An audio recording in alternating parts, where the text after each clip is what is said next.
Taste the Daily.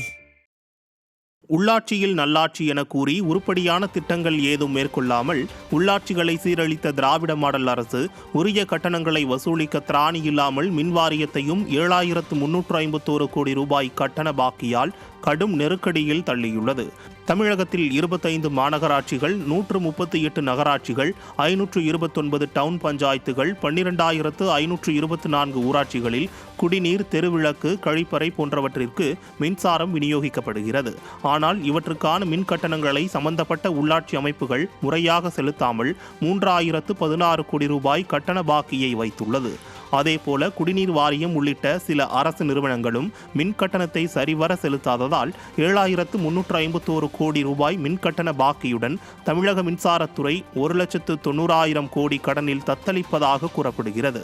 இதன் மூலம் தங்கள் நிர்வாகத்தில் உள்ள உள்ளாட்சிகளிடமிருந்து மின்கட்டண பாக்கிகளை முறையாக வசூலிக்க திராணி இல்லாத திராவிட மாடல் அரசு மின்வாரியம் கடன் சுமையில் இருப்பதாக கூறி பல மடங்கு மின் கட்டணத்தை உயர்த்தி பொதுமக்களின் தலையில் நிதிச்சுமையை ஏற்றியது வெளிச்சத்திற்கு வந்துள்ளது. தமிழகத்தில் தொடக்க கல்வித்துறை சார்பில் மாநில அடைவு சர்வே தேர்வு நடத்துவது மாணவர்களுக்கு அச்சத்தை ஏற்படுத்தும் என ஆசிரியர்கள் தெரிவிக்கின்றனர். தொடக்க கல்வித்துறை சார்பில் SLAS எனும் மாநில அளவிலான கற்றல் அடைவு சர்வே தேர்வு வருகின்ற பிப்ரவரி 4, 5, 6 தேதிகளில் நடைபெறுகிறது. இந்த தேர்வு 45,924 அரசு மற்றும் அரசு உதவி பெறும் பள்ளிகளில் 3, 5 மற்றும் 8ஆம் வகுப்பு பயிலும் 10,05,000 மாணவர்களுக்கு நடத்தப்பட உள்ளது. மாணவர்கள் எவ்வளவு தூரம் கற்றலில் சாதித்துள்ளனர் என்பதை குறிக்கும் அடைவு திறனை கண்டறிய நடத்தப்படும் இந்த தேர்வில் விடை குறிப்பிட வேண்டிய OMR ஷீட்டில் தமிழ், ஆங்கிலம், கணிதத்தில் இருந்தும் 8ஆம் வகுப்புக்கு கூடுதலாக அறிவியல், சமூக அறிவியல் பாடங்களிலிருந்தும் கேள்விகள் கேட்கப்படுகின்றன. இது குறித்து ஆசிரியர்கள் கூறுகையில் OMR ஷீட்டில் ஆதார் எண், பிறந்த தேதி போன்றவற்றை குறிப்பிட கூறுகின்றனர்.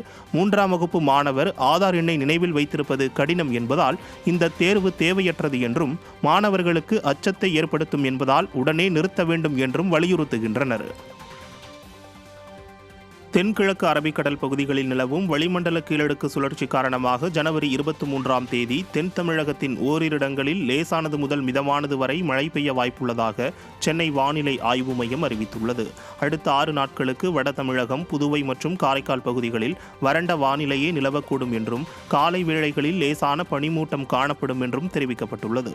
மேலும் சென்னையில் அதிகபட்ச வெப்பநிலை 30 டிகிரி செல்சியஸை ஒட்டியும் குறைந்தபட்ச வெப்பநிலை 22 முதல் 23 டிகிரி செல்சியஸை ஒட்டியும் இருக்கும் என அறிவித்துள்ளது.